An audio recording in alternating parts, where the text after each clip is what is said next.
Hello, Pomget family. So here I'm Lara Fatima. I hope you are doing well. So as you all know, यहाँ पर हम कर रहे थे first year BCom semester first का accounts and already हम बहुत सारे लेक्चर्स कर चुके हैं। जो मैंने आपको सिलेबस बताया था उसमें जो जो टॉपिक्स हैं हम उनको अकॉर्डिंगली कर रहे हैं। सो अगर आपको भी अपना सिलेबस कंप्लीट करना है देन स्टार्टिंग से जाके लेक्चर्स देखिए। एंड आज की वीडियो है हमारी अकाउंटिंग स्टैंडर्ड्स 9 से रिलेटेड रेवेन्यू रिकॉग्निशन।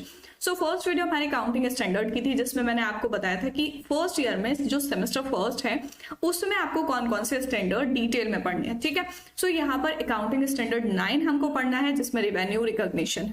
सो क्या क्या टॉपिक्स इसमें हम पढ़ने वाले हैं, क्या क्या पॉइंट्स हम आज की वीडियो में डिस्कस करने वाले हैं वो देख लेते हैं। सबसे पहले हमारा इंट्रोडक्शन, किसी भी टॉपिक के बारे में जानने के लिए उसका इंट्रोडक्शन पढ़ना सबसे ज्यादा जरूरी है। Then purpose, non applicability of accounting standard 9। Accounting standard 9 जो है वो कहां पर एप्लीकेबल नहीं होता है, ठीक है। Revenue recognition and disclosure requirements, जो भी रेवेन्यू रिकॉग्निशन है या जो भी डिस्क्लोजर रिक्वायरमेंट्स हैं वो टॉपिक्स हम पढ़ने वाले हैं, ठीक है। सो चलिए स्टार्ट करते हैं एंड देखते हैं सबसे पहले इंट्रोडक्शन से, ठीक है। सो यहाँ पर देखते हैं कि रेवेन्यू क्या होता है एंड रेवेन्यू रिकॉग्निशन क्या होता है, ठीक है।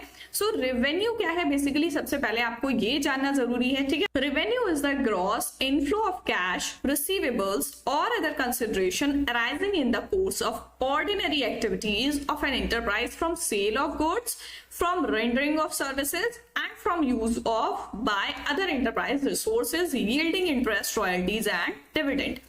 सो देखो रेवेन्यू क्या होता है, रेवेन्यू का मतलब है जो भी ग्रॉस इनफ्लो होगा कैश का या रिसीवेबल से या किसी और कंसिडरेशन से, जो कैसे अराइज होती है किसी भी ऑर्डिनरी एक्टिविटीज से, जो भी बिजनेस एंटरप्राइज में जो भी एक्टिविटीज होती हैं उनसे अराइज होती हैं।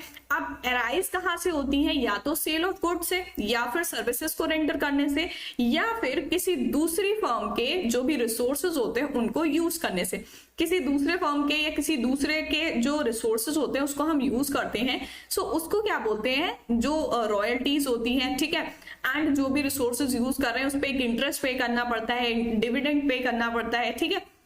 सो रेवेन्यू का मतलब क्या है यहाँ पर कि जो भी ग्रॉस इनफ्लो होगा या जो भी रिसीव होगा, अमाउंट रिसीव होगा या कोई भी कंसिडरेशन होगी किसी भी एक्टिविटी से, ठीक है। किसी भी एक्टिविटी में वो कौन कौन सी एक्टिविटी आती है, सेल ऑफ गुड्स से रिसीव होगा या फिर सर्विसेज रेंडर करने से रिसीव होगा या फिर किसी दूसरे के रिसोर्सेज यूज करने से होगा, उसको हम रेवेन्यू बोलते हैं, ठीक है। This statement, Accounting Standard 9 Revenue Recognition issued in 1985, deal with the basis for recognition of revenue in the statement of P&L of an enterprise। यहाँ पर बोला है कि Accounting Standard 9 जो है हमारा वो किससे रिलेटेड है, रेवेन्यू रिकॉग्निशन से, ठीक है। सो रेवेन्यू रिकॉग्निशन जो इश्यू हुआ वो कब इश्यू हुआ था, 1985 में, ठीक है। 1985 में इश्यू हुआ है एंड इसका बेस क्या है कि जो भी रेवेन्यू जहां से भी आ रहा है उसको रिकॉग्नाइज करना, ठीक है। किस लिए रिकॉग्नाइज करना, P&L स्टेटमेंट जो होता है उसमें रिकॉग्नाइज करना जो भी इंटरप्राइज है उसका, ठीक है। The statement is concern with the recognition of revenue arising in the course of ordinary activities of the enterprise from. So जो भी हमारे अकाउंटिंग स्टैंडर्ड 9 है जिसमें रेवेन्यू रिकॉग्निशन के बारे में बताया गया। सो रेवेन्यू रिकॉग्निशन क्या है कि जहां से भी रेवेन्यू आ रहा है, ठीक है, उसको रिकॉग्नाइज करना। अब कहां से आ रहा है वो एक्टिविटीज देख लेते हैं। फर्स्ट है सेल ऑफ गुड्स, गुड्स की सेल करने से, सर्विस रेंडर करने से and the use by others of enterprise resources yielding interest, royalties and dividend. जो भी रॉयल्टीज होती हैं या कोई भी रिसोर्सेज किसी के आप यूज कर रहे हो उस पर इंटरेस्ट पे करते हो, डिविडेंड पे करते हो, ठीक है। सो ये सारी, सो अगर इन शॉर्ट हम बात करें कि रेवेन्यू क्या है, सो देखो रेवेन्यू जैसे कोई भी फर्म है, एबीसी फर्म है, ठीक है। अब ये एबीसी फर्म क्या करती है, गुड सोल्ड कर रही है, ठीक है, गुड सोल्ड कर रही है उससे रेवेन्यू रिसीव होगा, या फिर सर्विस रेंडर कर रही है उससे रेवेन्यू रिसीव होगा, या फिर इस फर्म के जो रिसोर्सेज हैं वो कोई यूज कर रहा है देन उसको जो भी पेमेंट है वो कर रही है। सो इससे क्या हो रहा है, जो भी बिजनेस एंटरप्राइज है एबीसी उसको कैश का इनफ्लो हो रहा है, उस इनफ्लो को हम बोलते हैं रेवेन्यू एंड उसको किस तरीके से रिकॉग्नाइज करते हैं, पहचानते हैं, वो एक्टिविटीज यहाँ पर गिवन है, ठीक है। सो ये हो गया हमारा इंट्रोडक्शन। देन हम देखेंगे purpose. The purpose of accounting standard 9 is recognising revenue arising in the course of ordinary activities of the enterprise. Enterprise की जो भी ऑर्डिनरी एक्टिविटीज होती हैं उसके कोर्स में रेवेन्यू को रिकॉग्नाइज करना ही अकाउंटिंग स्टैंडर्ड 9 का पर्पस है, ठीक है। And their scope of accounting standard 9 it include following activities. Scope क्या है भाई, वही चीजें हैं जो अभी हमने देखी कि सेल ऑफ गुड्स, ठीक है, गुड्स को सेल करना, सर्विस को रेंडर करना, use by others of enterprise resources yielding interest, royalties and dividend. जो भी एंटरप्राइज है उसके रिसोर्सेज जो लोग भी यूज कर रहे हैं वो उसके लिए इंटरेस्ट पे करेंगे, डिविडेंड पे करेंगे, ठीक है। सो ये हमारा स्कोप में आ जाता है। देन नेक्स्ट पॉइंट हम देखेंगे non applicability of accounting standard 9। Accounting standard 9 जो है वो कहां कहां अप्लाई नहीं होता है, ठीक है। This statement does not deal with the following aspect of revenue recognition to which special consideration apply। यहाँ पर बोला है कि ये जो एस्पेक्ट यहाँ पर गिवन है उसके लिए रेवेन्यू रिकॉग्निशन जो है वो डील नहीं करता है, वो एप्लीकेबल नहीं होता है, उसके लिए एक स्पेशल कंसिडरेशन अप्लाई करना पड़ता है, ठीक है। सो क्या है वो पॉइंट्स वो देख लेते हैं। First one is revenue arising from construction contract. अब देखो कंस्ट्रक्शन कॉन्ट्रैक्ट्स कौन से होते हैं, जैसे रोड कंस्ट्रक्शन हो गया, ठीक है, बिल्डिंग कंस्ट्रक्शन हो गया, ठीक। सो ये क्या हो जाएगा हमारा, ये कंस्ट्रक्शन कॉन्ट्रैक्ट्स होते हैं। सो जो भी कंस्ट्रक्शन कॉन्ट्रैक्ट से रेवेन्यू अराइज होगा वो हमारे अकाउंटिंग स्टैंडर्ड 9 में एप्लीकेबल नहीं होगा, ठीक है। एंड देन सेकंड है revenue arising from hire purchase lease agreement. देखो हायर परचेज और लीज एग्रीमेंट क्या होता है, जिस तरीके से आप इंस्टॉलमेंट में पे करते हो या फिर आप कोई चीज जो है ले लेते हो, कोई मशीनरी खरीद लेते हो एंड देन उसको परचेज कर लेते हो बाद में, सो वो हायर परचेज होता है, ठीक है। एंड देन नेक्स्ट है revenue arising from government grants and other similar subsidies. Government grants जो होते हैं या सब्सिडी जो मिलती है, सो उसमें जो भी रेवेन्यू रिसीव हो रहा है या जो भी रेवेन्यू अराइज हो रहा है वो एप्लीकेबल नहीं होगा अकाउंटिंग स्टैंडर्ड 9 में। देन नेक्स्ट है revenue from insurance companies arising from insurance contract. अब देखो इंश्योरेंस भी बहुत तरीके के होते हैं, फायर इंश्योरेंस होता है, मराइन इंश्योरेंस होता है, लाइफ इंश्योरेंस होता है, कई तरीके के इंश्योरेंस होते हैं। सो जो भी इंश्योरेंस कंपनी से, इंश्योरेंस कॉन्ट्रैक्ट से जो भी रेवेन्यू अराइज हो रहा है वो अकाउंटिंग स्टैंडर्ड 9 में एप्लीकेबल नहीं होगा। एंड देन नेक्स्ट है प्रॉफिट और loss on sale of fixed asset. अब देखो फिक्स्ड एसेट क्या होते हैं, हमारी प्लांट हो गई, मशीनरी हो गई, लैंड एंड बिल्डिंग हो गई, ठीक है। सो ये सारे आ जाते हैं हमारे फिक्स्ड एसेट में। अब फिक्स्ड एसेट जब कोई भी बिजनेस एंटरप्राइज सेल करती है तो उस पर जो भी प्रॉफिट या लॉस होगा तो वो अकाउंटिंग स्टैंडर्ड 9 में नहीं आएगा, ठीक है। एंड देन नेक्स्ट है रियलाइज्ड और unrealised gains resulting from change in foreign exchange rate. अब देखो फॉरेन एक्सचेंज रेट क्या है, जैसे इंडिया की करेंसी हमारी क्या है, रुपीज है, ठीक है, रुपीज है। अब अगर हम इसको चेंज करते हैं यूरो में, ठीक है, या फिर अगर हम इसको चेंज करते हैं पाउंड में, ठीक है, किसी भी दूसरी करेंसी में अगर हम इसको चेंज करते हैं देन उस पर फॉरेन एक्सचेंज रेट लगेगा, ठीक है। उससे जो भी रियलाइज्ड या अनरियलाइज्ड गेन होगा वो अकाउंटिंग स्टैंडर्ड में नहीं आएगा। क्लियर है, ये 6 पॉइंट हैं जो हमारे अकाउंटिंग स्टैंडर्ड 9 में एप्लीकेबल नहीं होते। First one is construction contract, then lease agreement या फिर hire purchase, and then next है गवर्नमेंट ग्रांट या सब्सिडीज जो भी होती हैं, एंड देन नेक्स्ट है इंश्योरेंस कंपनी से जो भी इंश्योरेंस कॉन्ट्रैक्ट होगा, एंड देन नेक्स्ट जो भी फिक्स्ड एसेट है उस पर जो भी प्रॉफिट या लॉस होगा सेल करने पर, एंड नेक्स्ट एंड लास्ट है फॉरेन एक्सचेंज रेट से जो गेन होगा वो चाहे अनरियलाइज्ड हो या रियलाइज्ड हो वो इसमें नहीं आए। क्लियर है। द नेक्स्ट पॉइंट हम देखेंगे revenue recognition. So revenue recognition क्या होता है, revenue in such situation is recognized at the time of transfer of significant risk and reward of ownership to the buyer. यहाँ पर क्या है, रेवेन्यू जो है ऐसी सिचुएशन में कैसे रिकॉग्नाइज किया जाता है, at the time of transfer. Transfer का मतलब कि जब कोई भी चीज सेल हो रही है या रेंडर हो रही है तो उस टाइम पर हम उसको रिकॉग्नाइज करते हैं, ठीक है। एंड उसमें जो भी रिस्क होते हैं, रिवार्ड होते हैं, वो किसके होते हैं, ओनरशिप टू बायर, ठीक है।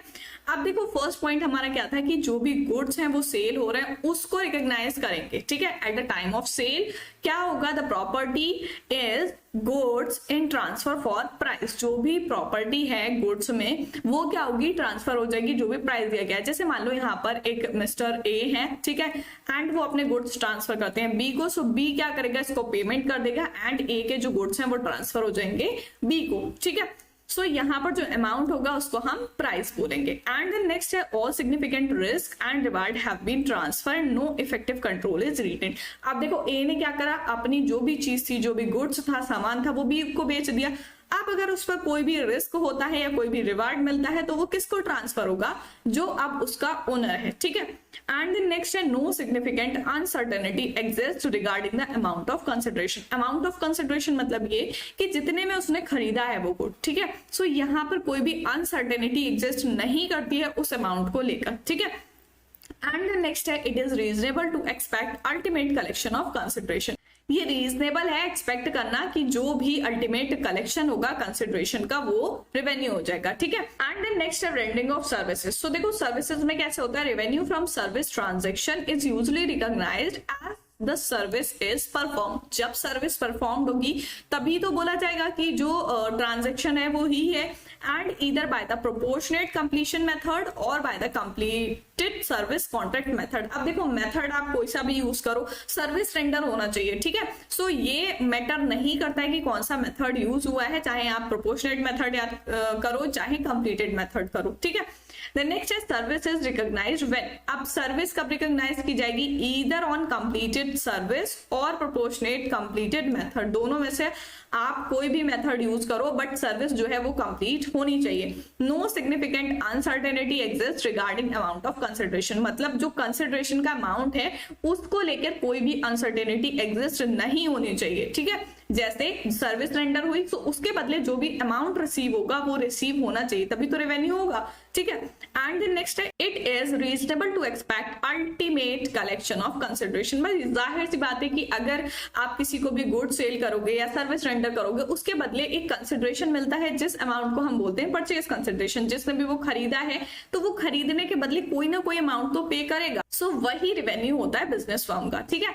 एंड द नेक्स्ट पॉइंट हम देख लेंगे use of enterprise resources by others. जो भी एंटरप्राइज के रिसोर्सेज होते हैं वो कोई दूसरे लोग यूज करते हैं, देन क्या होगा, the use of such enterprise resources by other give rise to. जब कोई दूसरे लोग उसको रिसोर्सेज को यूज करेंगे तब क्या होगा, इंटरेस्ट होगा, charge for the use of cash resources और amount due to the enterprise. यहाँ पर क्या बोला है कि जो भी इंटरेस्ट होगा वो चार्ज होगा उस पर, ठीक है। एंड वो किस में आएगा, कैश में आएगा। देन है royalties charge for the use of such asset as know how, patent, trademark and copyright. देखो रॉयल्टीज क्या होती है कि अगर आपका कोई एसेट है जिसको कोई दूसरा पर्सन यूज कर रहा है, देन वो उसके लिए उस यूज करने के लिए, मतलब उसने खरीदा नहीं है, सिर्फ यूज करने के लिए जो चीज पेमेंट करता है उसको हम रॉयल्टी बोलते हैं, ठीक है। एंड नेक्स्ट है dividend, reward from the holding of investment in shares. Shares अगर खरीद रखे हैं कंपनी ने देन उस पर क्या मिलता है, डिविडेंड मिलता है। सो वो एज अ रिवार्ड देखा जाता है एंड वो भी हमारा रेवेन्यू हो जाता है, ठीक है। एंड अब देखो रेवेन्यू रिकॉग्निशन किस तरीके से करेंगे इसमें कि जो भी रिसोर्सेज है वो दूसरे लोगों के द्वारा यूज किए जा रहे हैं। सो यहाँ पर फर्स्ट है इंटरेस्ट। इंटरेस्ट में रेवेन्यू कैसे रिकॉग्नाइज होगा, on the time basis determined by the amount outstanding and the rate applicable. जो इंटरेस्ट है, अब देखो इंटरेस्ट कैसे मिलता है, या तो आपको ईयरली मिलेगा, ठीक है, या फिर मंथली मिलेगा, ठीक, या फिर क्वार्टरली मिलेगा। इस तरीके से टाइम पीरियड होता है। सो टाइम बेसिस पर आपको इंटरेस्ट मिलेगा एंड जो भी रेट एप्लीकेबल होगा उस पर वो रेट पर मिलेगा। अब देखो इसमें क्या बोला है कि अमाउंट जो आउटस्टैंडिंग होगा वो भी हम डिटरमाइन करेंगे, क्योंकि अब ऐसा नहीं है जैसे मान लो यहाँ पर कि जनवरी का आपको नहीं मिला है एंड फरवरी आ गई, सो फरवरी का आपको मिलेगा, जनवरी का नहीं मिलेगा। सो ऐसा नहीं होता है। जो आपका जनवरी का इंटरेस्ट है आउटस्टैंडिंग है, सो वो भी ऐड होकर आपको टोटल मिलेगा, ठीक है। एंड देन नेक्स्ट है रॉयल्टी। रॉयल्टी में कैसे होता है, royalty is recognized in accordance with the terms of the relevant agreement. Royalty में एक एग्रीमेंट होता है, जब कोई भी आपका एसेट, कोई भी फर्म है उसका एसेट ले जाता है उस टाइम पर एक एग्रीमेंट होता है कि भाई आप कितना पेमेंट करोगे इसको यूज करने का, क्या है, कितने टाइम बाद आप इसको वापस करोगे, ये सारी चीजें होती है उसमें, ठीक है। सो रेवेन्यू कैसे रिकॉग्नाइज होगा, जो भी एग्रीमेंट हुआ है दोनों के बीच में उसके अकॉर्डिंग उसमें जो भी टर्म्स एंड कंडीशंस है। एंड देन लास्ट है डिविडेंड। सो डिविडेंड कैसे रिकॉग्नाइज करते हैं, revenue is recognized only when a right to receive payment is establish. यहाँ पर क्या बोला है, राइट टू रिसीव, मतलब जब आपने कोई भी इन्वेस्टमेंट कर रखी है शेयर्स में या किसी भी चीज में, उस पर आपको जो डिविडेंड मिल रहा है वो होगा रेवेन्यू, ठीक है। सो इस तरीके से हम इसमें रेवेन्यू रिकॉग्नाइज करते हैं। आई होप आप लोगों को क्लियर हो गई होंगी सारी चीजें। एंड देन नेक्स्ट है डिस्क्लोजर रिक्वायरमेंट। क्या क्या चीजें डिस्क्लोज करनी होती हैं, क्या क्या चीजें डिस्क्लोज करनी जरूरी है, ठीक है, वो देख लेते हैं। In addition to disclosure required by accounting standard 1 on disclosure of accounting policies, अगर आपने accounting standard फर्स्ट वाली वीडियोस देखी हैं जिसमें हमने accounting policies के बारे में डिस्कस किया था, सो यहाँ पर क्या बोला है कि फर्स्ट जो अकाउंटिंग स्टैंडर्ड है जो हमारा रिलेटेड अकाउंटिंग पॉलिसी से, उसमें जो सारी चीजें डिस्क्लोज होती हैं उसके साथ साथ यहाँ पर क्या डिस्क्लोज होना जरूरी है, when recognition of revenue is postponed due to effect of uncertainty, an enterprise should disclose circumstances in which revenue recognition has been postponed. बाकी सारी चीजें तो अकाउंटिंग पॉलिसी के उससे डिस्क्लोज हो जाएंगी, बट यहाँ पर बोला है कि अगर रेवेन्यू का रिकॉग्निशन किसी भी वजह से पोस्टपोन हो गया है due to effect of uncertainty, ठीक है, एंड यहाँ पर वो एंटरप्राइज जो है उसको ये चीज डिस्क्लोज करनी है कि किस सर्कमस्टेंसेस में वो रेवेन्यू रिकॉग्निशन जो था वो पोस्टपोन हुआ है, ठीक है। सो ये डिस्क्लोजर यहाँ पर जरूरी होता है। सो ये था हमारा आज का लेक्चर एंड देखेंगे हम कुछ MCQ related to the lectures. So here is our first question in accounting standard 9, revenue recognition apply to. Revenue recognition जो होता है वो कहाँ कहाँ अप्लाई होता है। सो यहाँ पर बोला है sale of goods only, sale of service only, use of enterprise resources by others only. So यही 3 केस तो हमने पढ़े हैं। सो इसका ऑप्शन हो जाएगा fourth, all of the above, ठीक है। इसमें तीनों केसेस आ जाएंगे कि रेवेन्यू रिकॉग्निशन हम कहाँ कहाँ अप्लाई करते हैं। एंड नेक्स्ट है in accounting standard 9, revenue recognition required that revenue from dividend be recognise. Revenue जो डिविडेंड से होगा वो कहाँ रिकॉग्नाइज होगा? So on the date of proposal, on the date of declaration, on the date of dispatch of dividend warrant on accrual basis. So इसमें होता है on the date of declaration, ठीक है। So the option number second is correct. And then third है revenue from sale of product is generally realised in the period in which. देखो sale जो होता है प्रोडक्ट का वो किस पीरियड में रियलाइज होते हैं? कैश जब कलेक्ट होता है, सेल जब होती है, प्रोडक्ट जब मैन्युफैक्चर होता है, या फिर नन। सो सेल का दे रखा है, सो इट मींस सेल जब मेड होती है, ठीक है। एंड यहाँ पर ऑप्शन नंबर सेकंड करेक्ट हो जाएगा। देन नेक्स्ट है accounting standard 9 deal with the revenue recognition accept.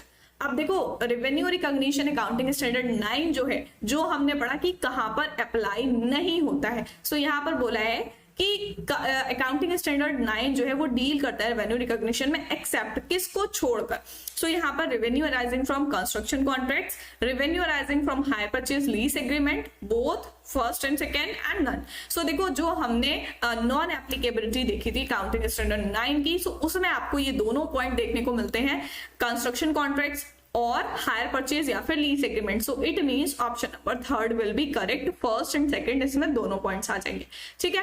And last MCQ is revenue is the gross inflow of cash through. Revenue क्या है? ग्रॉस इनफ्लो है कैश का। कहां से कैश का इनफ्लो होगा जिसको हम रेवेन्यू बोलेंगे? सेल ऑफ गुड्स से, रेंटिंग ऑफ सर्विसेज से, या फिर यील्डिंग इंटरेस्ट, रॉयल्टीज या डिविडेंड, या फिर ऑल। सो देखो तीनों ही चीजें, आपको 3 चीजें ये लर्न कर लेनी है अच्छे से। गुड्स को सेल करेंगे, सर्विस को रेंडर करेंगे, या फिर रिसोर्सेज कोई दूसरा पर्सन यूज करेगा, उसके बदले डिविडेंड इंटरेस्ट जो भी मिलेगा वो सारी चीजें हमारी आ जाएंगी। सो इसमें ऑल ऑफ द अबव आ जाएगा। सो ये थे हमारे कुछ एमसीक्यू एंड अब देखेंगे हम कुछ matchings related to the lecture.